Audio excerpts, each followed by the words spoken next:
Boa noite para todo mundo, né? Eu sou a Carol, para quem não me conhece, sou intensivista ali do Santa Rita. A gente vai conversar hoje um pouquinho de nutrição perioperatória. Eu sou nutróloga também, né? E faço essa parte ali na Santa Casa, mas inclusive no Santa Rita, né? Bom, o resultado e o bom desfecho de uma cirurgia independe somente da habilidade cirúrgica, né? Da habilidade do cirurgião e da técnica cirúrgica. A gente sabe que uma série de fatores vão contribuir para esse desfecho, né? O cirurgião tem que pesar com muito cuidado a decisão da extensão cirúrgica, da técnica que ele vai usar, e pensando, né, imaginando na resposta que esse paciente vai ter a esse trauma. Isso é uma balança delicada, né? A gente tem dificuldade para conseguir achar qual que é, digamos assim, o melhor cenário, a melhor técnica que deve ser usada, causando o menor dano no paciente para corrigir o problema que ele está em questão. Vocês já estão careca de saber, né? E de ver, inclusive, esse meu slide aqui sobre a resposta inflamatória ao trauma, né? A cirurgia, ela é um trauma não programado, né? O nosso organismo é programado, mas o nosso organismo não entende isso como sendo uma coisa benéfica. Ele interpreta isso como um trauma e a reação que ele vai ter a isso é exatamente como um atropelamento.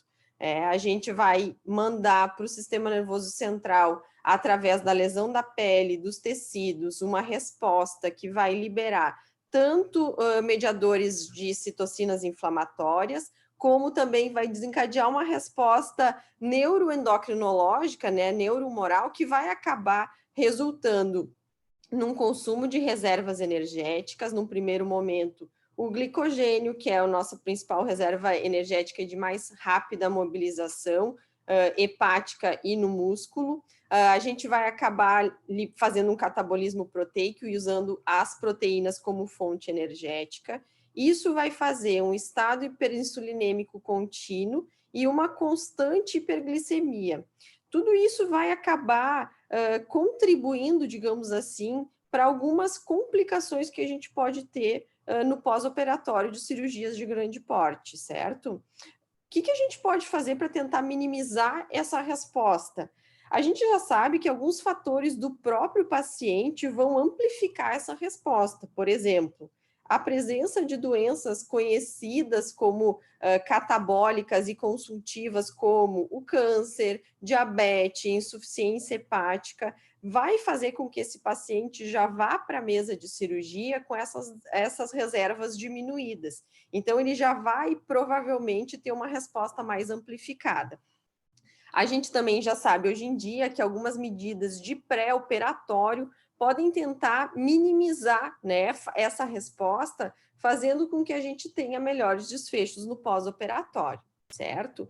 E é aí que entra o papel da nutrição no período, primeiramente no período pré-operatório e depois no período pós-cirúrgico também.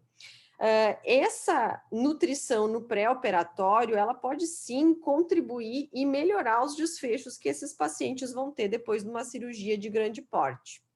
Bom, aí começa a vir várias dúvidas, né? Mas qual é essa terapia nutricional que a gente tem que fazer no pré-operatório? Quem é que se beneficia? Quais são os pacientes que vão ter algum benefício fazendo essa terapia? Quanto tempo a gente usa? Qual é a via que a gente deve usar? Então, uma série de dúvidas podem aparecer nesse momento.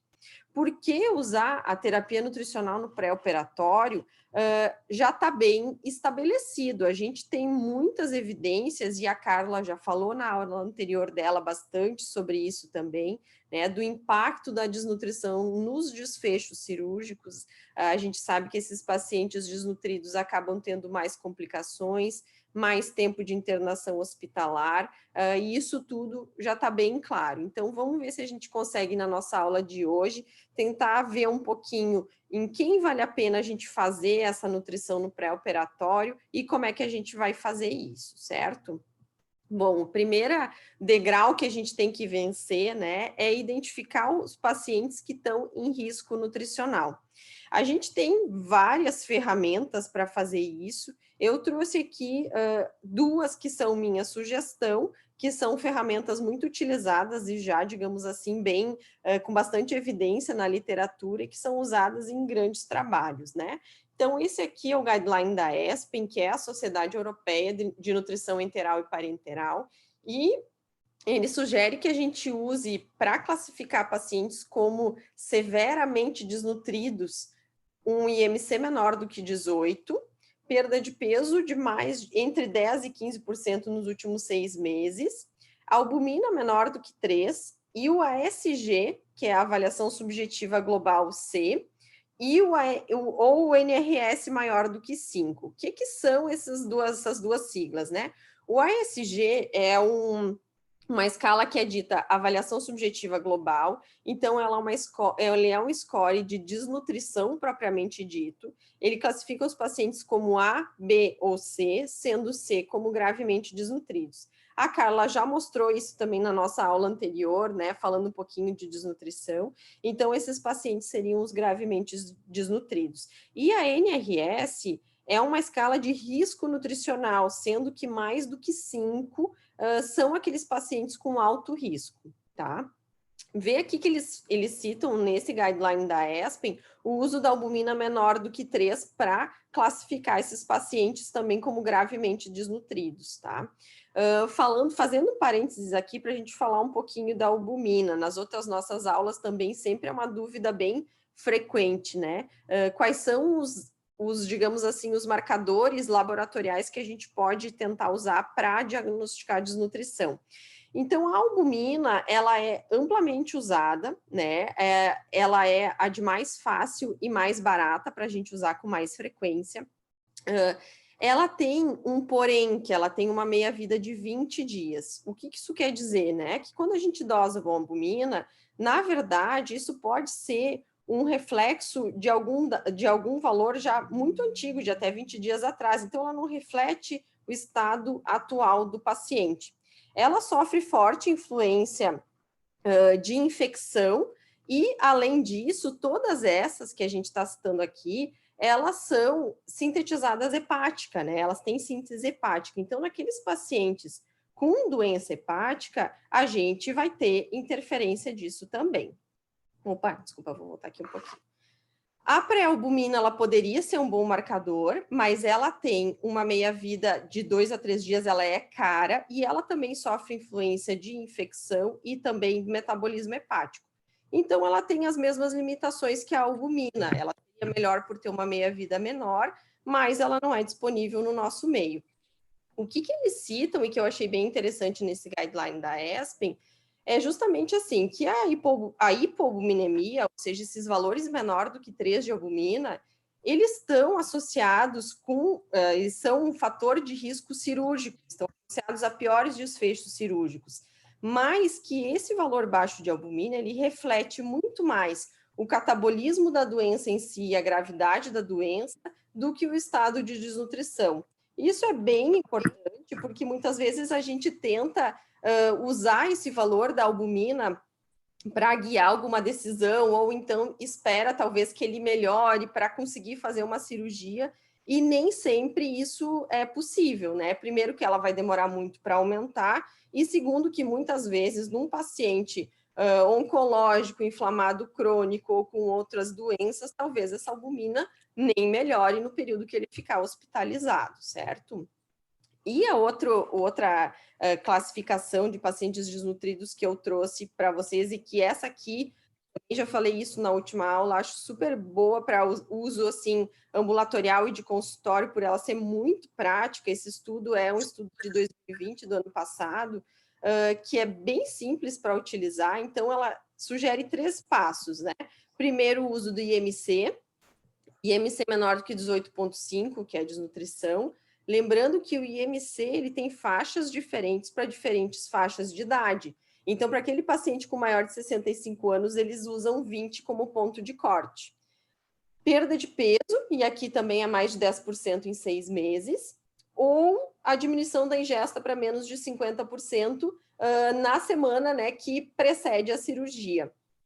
Eu acho bem interessante isso, porque apesar de naquela recomendação da ESPEN eles não falarem de ingesta diretamente, a ingesta está tanto na NRS, que é a escala de risco, como no ASG, que é a de desnutrição. Então, existe uma avaliação de ingesta ali também, ela só não está tão clara como fica nesse algoritmo aqui. E se a gente tiver, sim, para qualquer uma dessas 3 perguntas, e ou a albumina menor do que 3, esses pacientes seriam classificados como de alto risco e seriam pacientes candidatos a uma terapia nutricional no pré-operatório, né? Depois, mais adiante, a gente vai falar sobre as opções para isso. Esse estudo aqui é um estudo bem legal também, de 2020, do Jornal Americano de Cirurgiões, que ele é um estudo com mais de 200 mil pacientes cirúrgicos, e ele avaliou várias ferramentas que são utilizadas para avaliar a desnutrição e tentou associar elas com o desfecho de mortalidade. E o que ele sugeriu nesse estudo? Que mesmo primeiro que existe uma diferença grande entre as ferramentas, entre as próprias ferramentas, mas principalmente aqui eram só com pacientes oncológicos, para cada tipo de tumor, as ferramentas se comportaram de maneira diferente no sentido de estarem associadas ou de predizerem um aumento de mortalidade. Nos pacientes com câncer coloretal, por exemplo, a gente pode ver que todas as ferramentas que eles usaram para diagnosticar, para conseguir ver os pacientes desnutridos, todas elas estiveram associadas a um aumento de mortalidade. O que já no câncer hepático, por exemplo, nenhuma delas foi associada com aumento de mortalidade. Esse estudo sugeria que talvez para tipos diferentes de tumores, e aí talvez eu vou extrapolar, que talvez para tipos diferentes de pacientes cirúrgicos, as ferramentas elas teriam ou não o poder de estar, né, mais associada à mortalidade. E daqui a pouco exista uma ferramenta que seja melhor para cada paciente. Mas a gente não tem como saber isso ainda. Então, de uma maneira geral, essas duas que eu trouxe para vocês, acho que são bem aceitas assim na literatura e são as que a maioria dos estudos acaba utilizando para diagnosticar os pacientes com risco, além de serem práticas e poderem ser feitas com facilidade, por exemplo, no consultório. Bom, então a gente já identificou dos nossos pacientes cirúrgicos aqueles que têm risco nutricional e que merecem uma intervenção nutricional, né? Primeiro, eu vou falar só rapidinho aqui, que na outra aula acabei não colocando, mas que é super importante também, que é o controle glicêmico. A gente sabe que o descontrole e a hiperglicemia está associada a maior risco, principalmente de complicação infecciosa no pós-operatório. Então, esse estudo aqui sugere que talvez a hemoglobina glicada desses pacientes no pré-operatório deveria tentar, pelo menos, se colocar em menor do que 7, tentando com isso minimizar esses riscos de complicações. Só para lembrar que esse paciente, né, que vai ser submetido a uma cirurgia de grande porte, talvez no período de pré-operatório, ele merecesse também ter, primeiramente, ou tentar, né, dentro do possível, controlar, né, ter o melhor controle do seu diabetes, tá? Bom, daí a gente começa a passar para a segunda fase, que vai ser a terapia nutricional propriamente dita, né?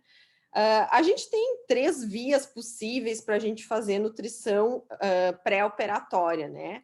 Ou a via oral, que a gente vai usar para isso suplementos orais, que depois eu vou falar um pouquinho de quem são eles e quais são as opções que a gente tem. A gente vai ter a via enteral, que vai ser para aquele paciente que não consegue pela boca consumir todas as suas necessidades calóricas e proteicas.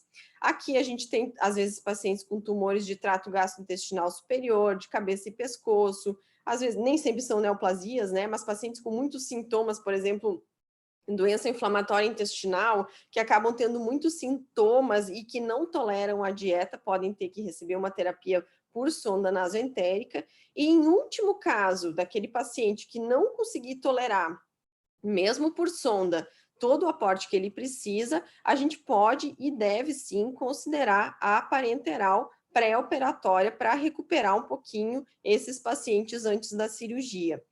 Lembrando que conseguir ganhar uma dieta por sonda não é igual a receber todas as suas calorias por sonda. Às vezes eu vejo muito no hospital, o paciente está tolerando dieta, ele está com 30, 40 ml horas, digamos assim, de uma dieta interal. E se a gente fosse ver para as necessidades calóricas daquele paciente naquele momento, ele precisaria estar recebendo, por exemplo, 60 ml hora da dieta.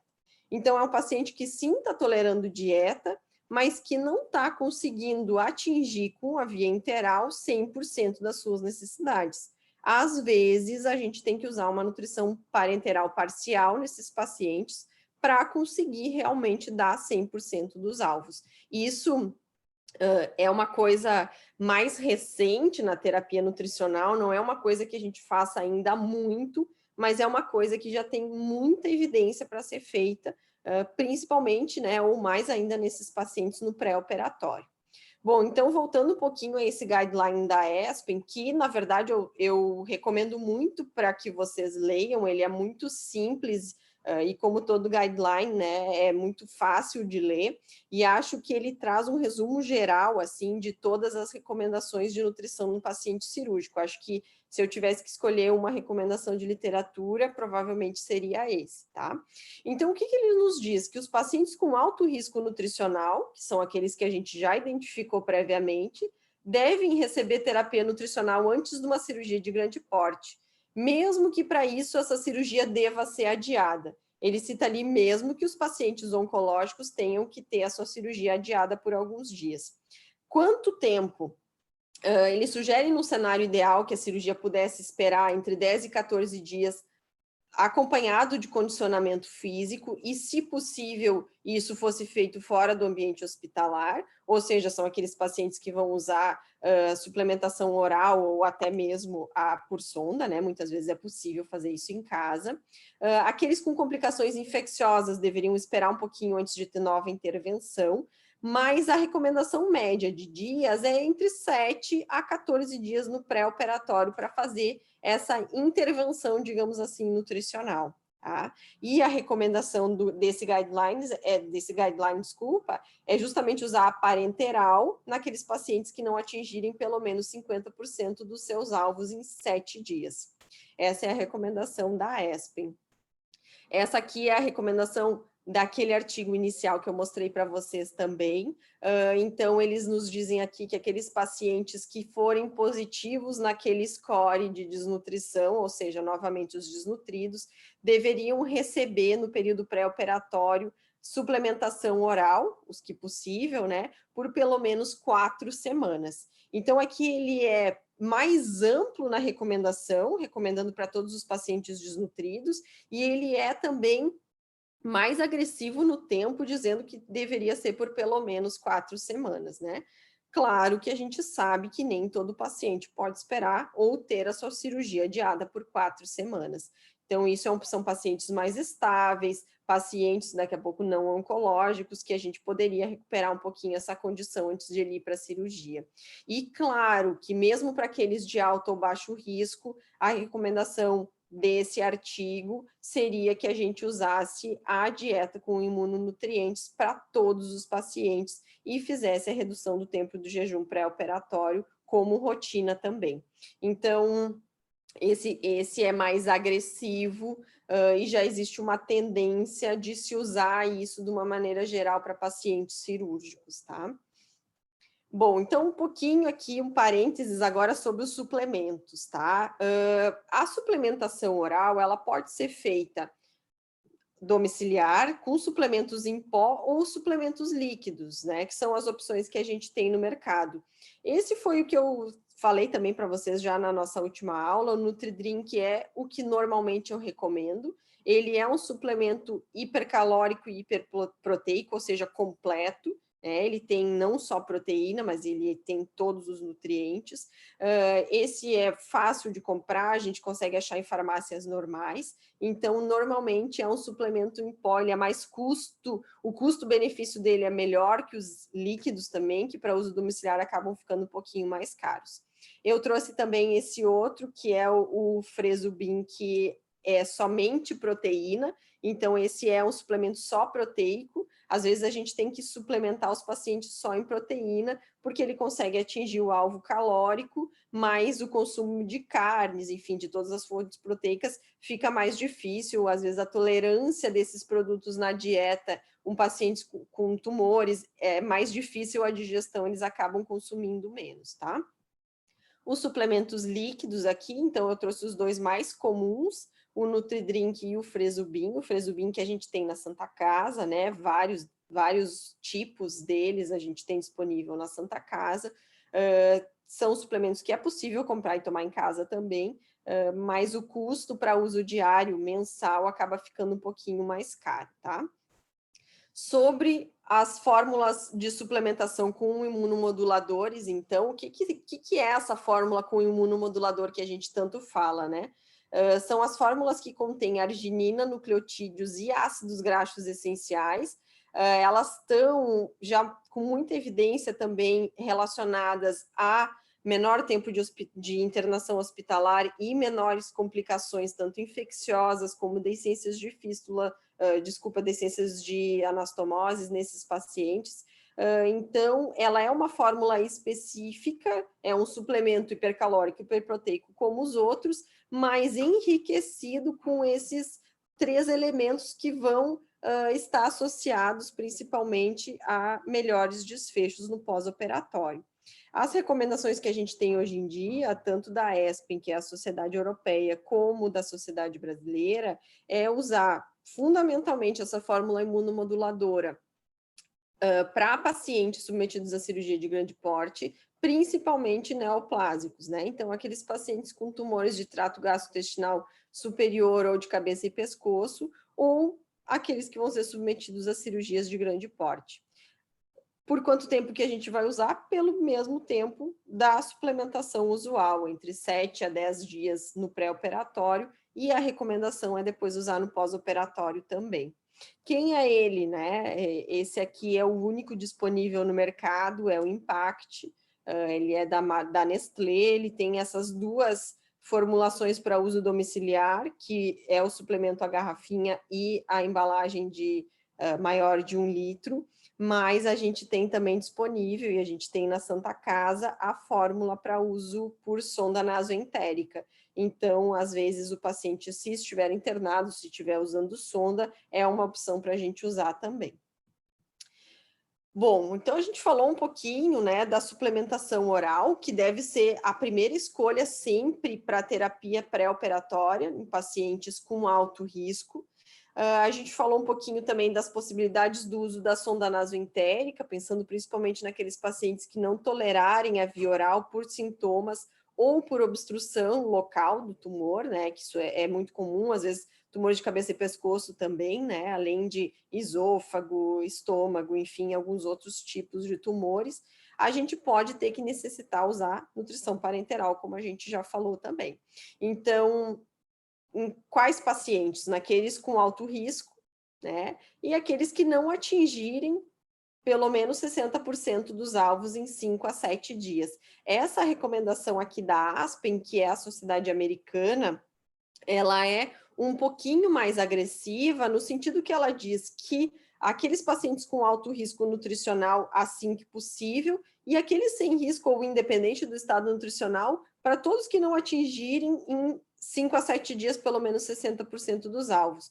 Então, ela tende digamos assim, a recomendar que se use a nutrição parenteral, pelo menos parcial, de uma maneira bem mais ampla para os pacientes, independente, né, do seu estado nutricional prévio, certo? Isso vale para pacientes em terapia intensiva, muitos dos pacientes que vão se recuperar de cirurgia vão acabar indo para a UTI também, né?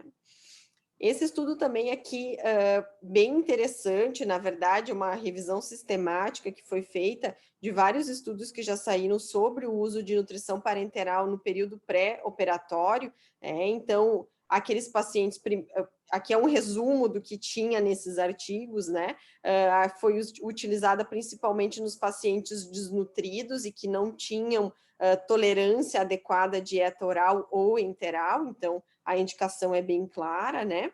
E a média do que foi utilizado na parenteral foi de 25 a 35 calorias por quilo, entre 1,5 gramas de proteína. o tempo de duração no pré-operatório foi de 7 dias, né, o tempo médio desses estudos, e foi feito, obviamente, monitorização de função hepática, eletrólitos e tudo mais durante o período da infusão dessa parenteral. Então, desses 16 estudos incluídos, eram 4 meta-análises e 12 clinical trials, teve benefício naqueles pacientes que usaram a NPT no pré-operatório, com redução de complicações pós-operatória e no tempo de internação hospitalar. A maioria dos estudos que tinham benefício dessa parenteral no pré-operatório era justamente esses pacientes com tumor de trato gastrointestinal superior ou com doença inflamatória intestinal. Talvez por serem aqueles pacientes que, além de terem doenças que têm muitos sintomas do trato gastrointestinal, são doenças caracterizadas por um catabolismo muito importante, né? Então, talvez foram os pacientes que acabaram tendo melhor benefício. O tempo mínimo foi de 7 dias, que é normalmente como a gente tenta fazer essa recomendação no hospital. Isso aqui é bem interessante também, porque, na verdade, me lembro também que da outra aula, muitas das perguntas eram como é que eu vou saber se essa nutrição no pré-operatório está tendo o efeito que eu quero, que tipo de parâmetro que eu uso para monitorizar isso, e, na verdade, a gente não tem esse parâmetro, né? E o objetivo, na verdade, não é o ganho de peso, mas sim a recuperação energética e das reservas energéticas, muito mais do que a recuperação de peso ou a melhora da albumina ou qualquer coisa assim. Então, essas intervenções de pré-operatório, elas até podem eventualmente resultar num ganho de peso, mas o objetivo principal delas é que a gente consiga recuperar essas reservas energéticas de glicogênio hepático muscular, as reservas proteicas e de micronutrientes que vão estar seguramente deficientes em pacientes que tiverem uma dieta inadequada, né? Então, esse eu acho que é o principal objetivo dessa nutrição no período pré-operatório. E outra coisa que eles citaram bastante, que eu sempre falo também, é que muitas vezes o que a gente vê é só uma recuperação funcional. O que quer dizer? Aquele paciente interno não consegue nem sair da cama, não consegue colaborar com a fisioterapia, e à medida que a gente vai começando essa intervenção no pré-operatório, e obviamente a NPT, a gente vê isso de maneira mais evidente, digamos assim, porque realmente o aporte calórico proteico ele acaba sendo mais efetivo, né, pela via parenteral, é esse paciente que começa a caminhar de novo, começa a conseguir tomar banho sozinho, ele tem essa recuperação de sua funcionalidade. Isso eu acho que é o que é mais visível, né, durante os pacientes, nesse período de pré-operatório, quando a gente tenta fazer uma intervenção.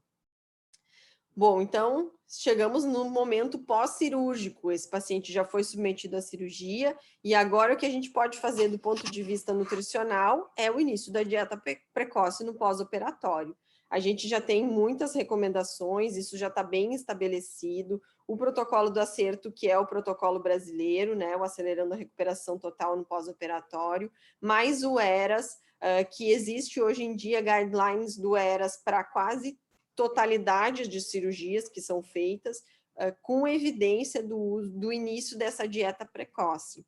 Claro que tanto o ERAS como o acerto, eles são um bundle, um pacote de medidas, e que o impacto dessas intervenções, elas foram medidas em conjunto. A gente não sabe ainda se uma medida separada da outra realmente pode ter o mesmo impacto, digamos assim, no pós-operatório, mas esse preparo cirúrgico todo começa desde o preparo pré-operatório, com conversas com os pacientes, a redução do tempo de jejum, né, a abreviação do jejum pré-operatório usando a maltodextrina 2 horas antes da cirurgia, que é uma prática bem segura, inclusive certificada pelo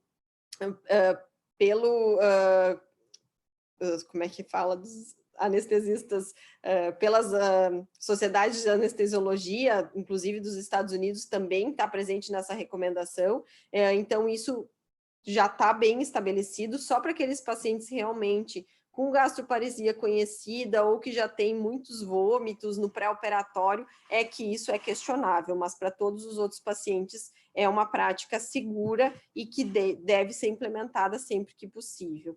E o início da dieta no pós-operatório, né? A recomendação do ERAS, de uma maneira geral, claro que eu estou aqui sendo simplória e resumindo todas as recomendações, é o início da dieta no pós-operatório entre 12 e 24 horas após a cirurgia, sendo que para algumas cirurgias eles sugerem que se inicie com dieta assim que o paciente se acordar da anestesia.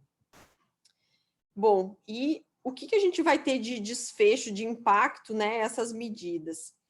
Eu trouxe aqui 2 estudos só para exemplificar, mas tem bastante coisa na literatura sobre isso.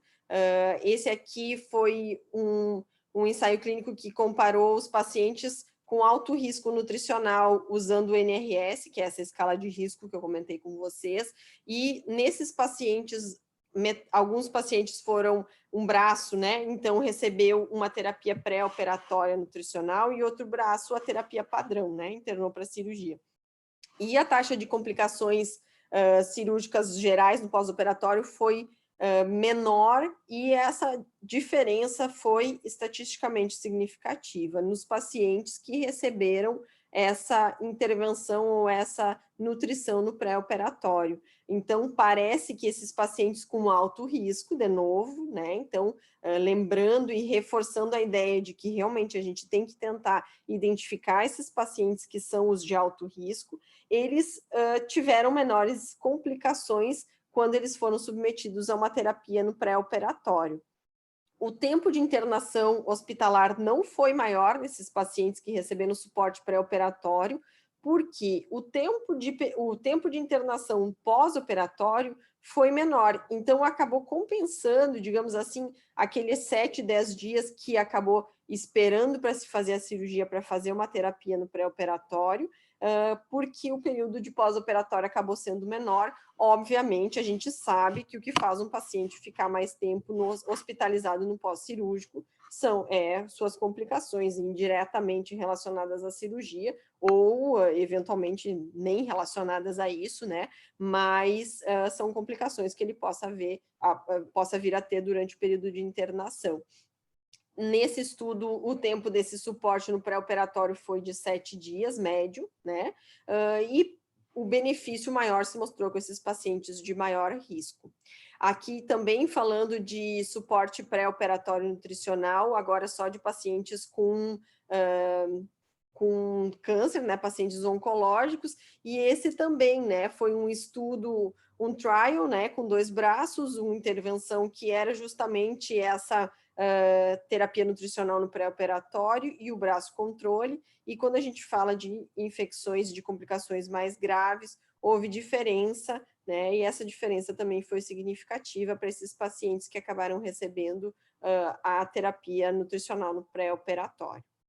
Bom, então, bem simples, né, para a gente resumir, quem que deve receber essa terapia nutricional no pré-operatório? Os pacientes desnutridos, sem dúvida nenhuma, né? Então, acho que o que a gente tem que ficar aqui de mensagem é que, para o cirurgião, no seu consultório, é importante, sim, ele identificar esses pacientes que são os pacientes de mais risco nutricional, e aí encaminhar esses pacientes, né, para uma nutricionista, para um nutrólogo, enfim, para conseguir, para tentar fazer essa melhor abordagem no pré-operatório, porque isso vai determinar diretamente, digamos, os melhores resultados, né, que ele vai conseguir ter com a sua cirurgia. Então, isso vai influenciar diretamente. Não adianta a técnica cirúrgica ser perfeita, não adianta as condições, a recuperação na UTI, tudo direitinho, se esse paciente a gente já saiu perdendo por ele estar desnutrido, né? Então, a gente tem que tentar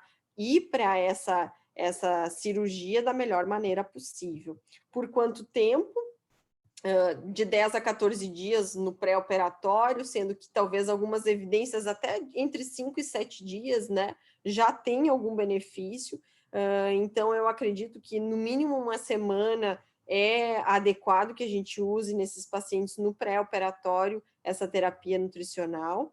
Lembrando que a dieta com imunonutrientes deve sim ser usada, com certeza absoluta para os pacientes oncológicos, principalmente de trato gastrointestinal, e talvez outros pacientes se beneficiem também, aqueles desnutridos, e ela deve ser usada também no pós-operatório, quando possível, né? Lembrando que na Santa Casa, como eu já comentei, paciente que vai ser submetido à cirurgia oncológica aqui interna, independente da prescrição médica, desde que ele possa receber dieta por via oral, ele já vai receber essa suplementação no pré-operatório, e assim que possível e for liberada a dieta no pós-operatório, ele também vai receber essa fórmula com imunonutrientes, né? E a via, né, que eu já falei antes, mas só para reforçar também, sempre partindo da mesma lógica das dietas que a gente usa para qualquer paciente, né? A via preferencial sempre vai ser oral, com o uso de suplementos nutricionais nesses pacientes, lembrando que a gente está fazendo uma intervenção nutricional, a gente está tentando suplementar o que ele não está conseguindo consumir somente com a dieta. A sonda para aqueles pacientes que não atingirem 60% dos alvos pela via oral, né, mesmo usando suplemento.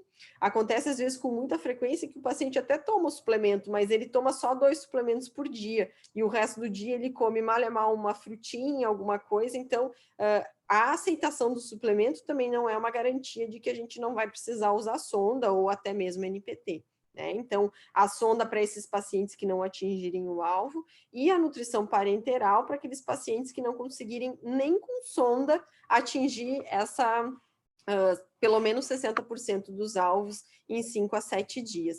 Uma coisa que a gente vê com muita frequência é uma resistência muito grande dos pacientes ao uso da sonda nasentérica. Às vezes, não tem jeito da gente conseguir convencer o paciente a colocar uma sonda para a gente fazer essa dieta no pré-operatório. Já teve pacientes ali na Santa Casa mesmo que eu indiquei a passagem de sonda, se passou com endoscopia, no outro dia ele arrancou, no outro dia a gente passou de novo, no outro dia ele arrancou de novo. Então, existem alguns pacientes que por, digamos assim, realmente por não tolerar a sonda, né, ou a possibilidade de ficar com a sonda, eventualmente a gente até considera suplementação com a parenteral nesse período no pré-operatório, tá? Mas é óbvio que isso deve ser a exceção e não a regra. A via da sonda nasoentérica sempre deve ser preferida antes da parenteral e deve ser perseguida, né? A gente tem que tentar insistir com o paciente. No primeiro momento, todo mundo vai dizer que não quer. E eu acho que é mais ou menos isso, gente. Fico à disposição para dúvidas. Muito bom, Carol, muito bom. Ótimo. Coisa boa. Mari, tudo bom? Como que tá? Tranquila? Tudo jóia. Coisa boa, parabéns, hein? Baita aula de novo, sempre, né? Espetacular. Eu acho que é um dos assuntos mais importantes aí que a gente pode abordar nesse nosso cronograma, não desmerecendo os outros, né? Mas o sucesso cirúrgico está no preparo do paciente, não adianta. Não só no preparo pré-operatório, como no cuidado do pós.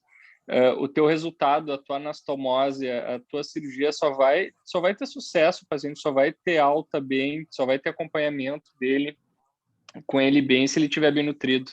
Isso aí, bom, tu já nos deixou bem claro e é o que a gente vê na prática, né? Então, é indiscutível hoje, não tem como a gente fazer cirurgia, principalmente de grande porte, no trato gastrointestinal, sem um paciente estar adequadamente nutrido, né? E mesmo no SUS, olha como a gente consegue hoje em dia, né, uma nutrição boa, assim, oferecer para o paciente suplementos bons. Então, excelente, muito legal. Parabéns de novo pela aula aí. Obrigada, Maria. Eu acho que, na verdade, o mais importante é que, se der para os meninos ficarem com uma ideia, assim, é pelo menos de que eles têm que pensar nisso. Isso é, na minha opinião, é sim tarefa do cirurgião, né? É isso, não adianta tu saber tudo da técnica, tu ter muita habilidade cirúrgica, se tu não pensar que esse paciente, ele vai para aquela cirurgia com o que ele tem naquele momento, né? Muitas vezes a gente não consegue o melhor, digamos assim, a nutrição completamente adequada, mas seguramente a gente consegue o melhor que ele pode ficar para aquela cirurgia, né? É tentar deixar ele em melhores condições, pelo menos, né? Acho que isso é bem importante. Não, fundamental. A gente sempre comenta, né? O resultado é do cirurgião. a família vai cobrar do cirurgião se aquela anastomose deu deiscência, se fistulizou, se vai reintervir. Então, assim, a responsabilidade de identificar isso, chamar o colega nutrólogo, pedir avaliação, enfim, fazer tudo isso que tu falaste muito bem, nos deixou muito claro, e se tu for ver, é muito fácil acesso, né? Hoje em dia, tudo isso. Então, não tem por que a gente não incluir isso nas nossas avaliações pré-operatórias e nos cuidados pós aí. Alguém tem alguma dúvida? Vamos abrir aí para a Carol. Eu? Oi, Carol, Oi, parabéns. Excelente aula, de novo, super objetiva, né? Vai direto ao ponto, dá informações fundamentais, bem legal mesmo. Obrigada. E, Carolzinha, seguinte, eu tenho, na verdade, 2 dúvidas. Primeira, se tu tem um paciente, assim, que é bem nutrido, na verdade, sem um MC normal, não teve perda de peso, tá aceitando bem dieta via oral, mesmo assim, você indicaria um impacto da vida para uma cirurgia de grande porte do trato digestivo?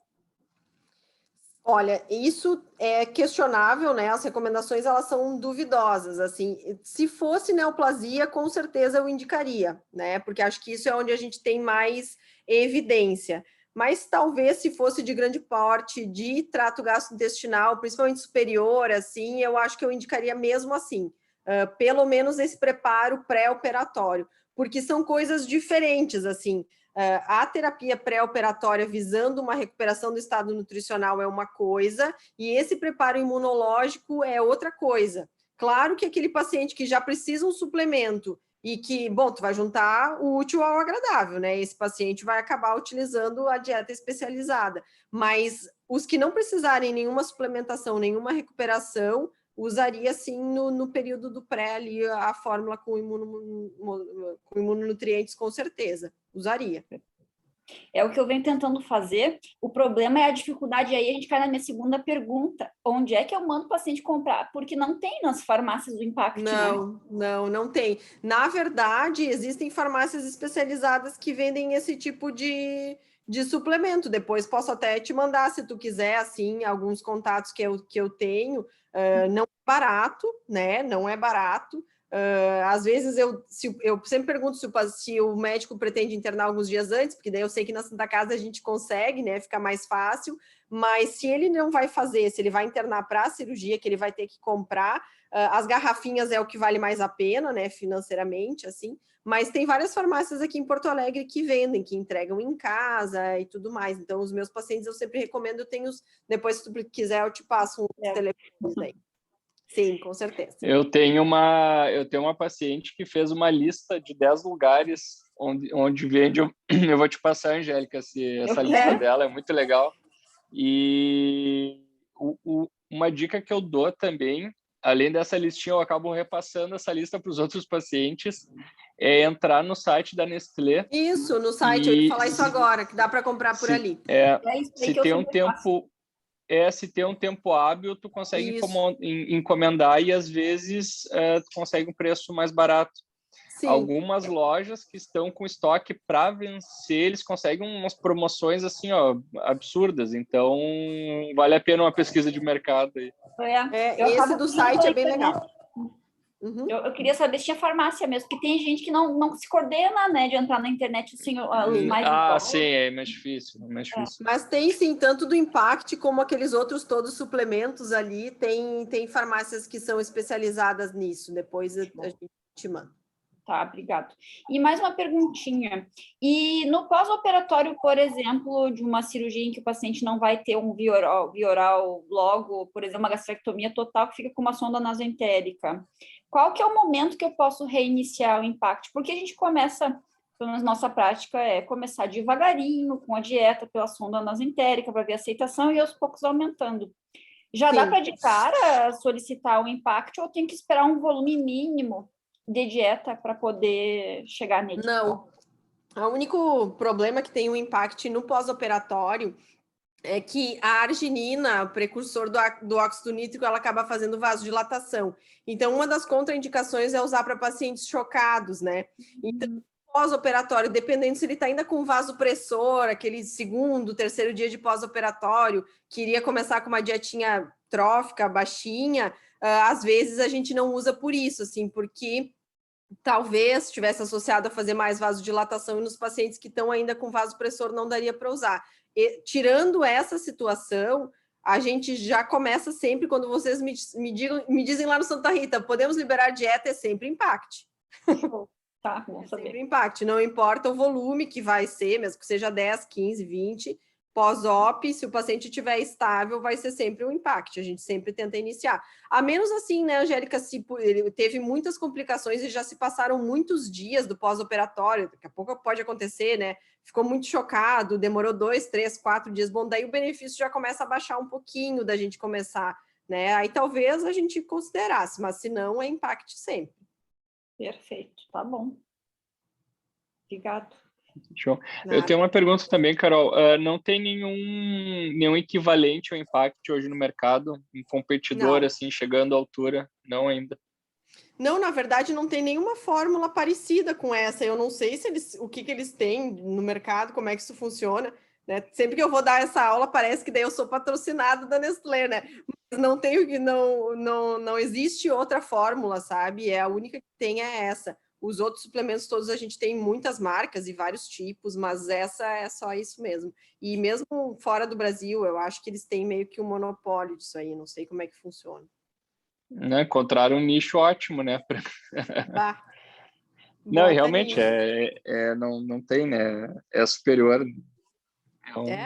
É o que está nas recomendações todas, né? Isso tem já bastante evidência. Que legal. Hoje, algum tempo a gente tinha o Nutri-Drink, né, no hospital lá, né? Oi, Érico. Há algum tempo a gente tinha o Nutri-Drink no hospital, eu acho que ainda na época da residência ali. Porque suplementação? Na verdade, a gente tem ainda os suplementozinhos, o Nutri-Drink, agora é mais o Fresobin que a gente tem, os líquidos.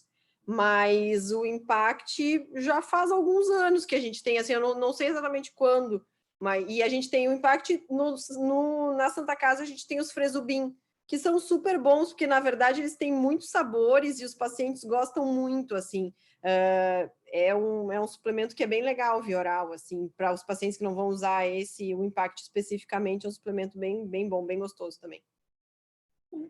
Eu provo todos, né, para poder falar. Claro. Morro de curiosidade. Em propriedade, né?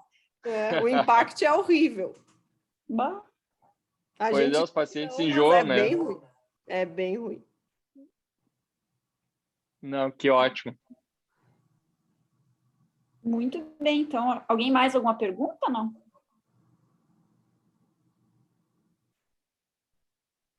Perfeito, ó, já 8 horas e ponto. Acho que a gente pode encerrar, então, a nossa reunião. Te agradeço de novo, Carol, pela disponibilidade. Me desculpe, me atrapalhei ali no começo que o meu computador resolveu instalar coisa nova e não me deixava entrar. No fim, tô acabando com a minha senha. Eu também entrei atrasado aqui no... Mas parabéns, Carol. Baita aula de novo. Imagina, obrigada, gente. Valeu a parceria aí, tá bom? Valeu, beijão, boa noite. Abraço, boa noite. Tchau. Boa noite.